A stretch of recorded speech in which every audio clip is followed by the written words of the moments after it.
Bonjour à tous et bienvenue dans ce 20e jour d'Inktober. Aujourd'hui le thème c'était breakable, c'est-à-dire cassable, et c'était pas forcément évident de trouver donc une scène qui représentait correctement ce que je voulais mettre, qui gardait ce thème-là, c'était vraiment complexe. Donc je me suis dit que j'allais partir sur une scène un petit peu plus sympathique, un peu plus légère. J'avais pas forcément envie de faire des morts, des choses comme ça, ou des choses vraiment un peu violentes, donc je me suis dit que pour rester un peu fidèle au début de la série et à ce Inktober qui est quand même assez bon enfant, je me suis dit que j'allais justement représenter donc les enfants aliens qui jouent ensemble. Donc vous reconnaissez à droite la petite gamine hybride qu'on avait vue il y a quelques Inktober, et à gauche un enfant alien qui est ami avec elle tout simplement.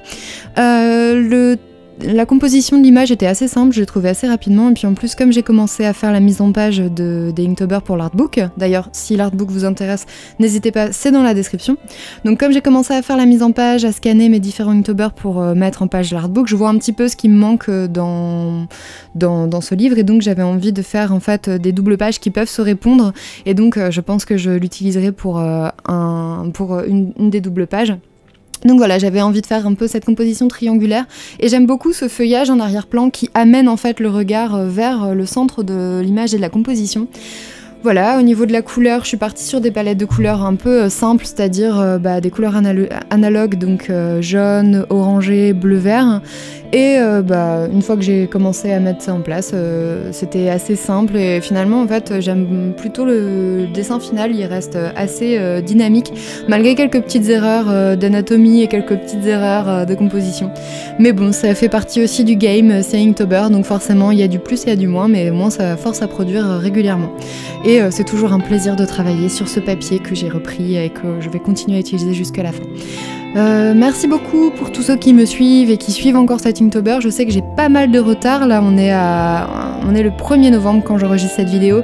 et je suis au 20e jour d'Inktober, donc j'ai 11 jours de retard sur le Inktober, donc je pense que je devrais pouvoir le rappeler Inktober November, je pense que ça pourrait caler un petit peu plus. Mais bon, moi je m'amuse toujours autant à le faire, et puis au moins je vois un petit peu la qualité graphique qui reste assez stable, et ça me fait vraiment plaisir parce que j'ai vraiment envie d'avoir cet artbook qui soit vraiment magnifique à la fin, que je sois contente de chacune des illustrations, même si ça me paraît être un petit peu difficile. Forcément il y en a que je préfère, d'autres que j'aime moins, mais malgré tout je vois vraiment une sorte de cohésion dans ce projet, et j'ai vraiment hâte de terminer le projet, de voir tout ça dans les mains, et de voir un petit peu tout ce que ça donne. Moi personnellement je suis vraiment contente pour l'instant. Donc voilà, je vous souhaite une bonne journée, et n'hésitez pas à vous abonner, à laisser un commentaire, un pouce bleu, à parler de cette chaîne et à partager autour de vous, et je vous souhaite une bonne journée. Au revoir!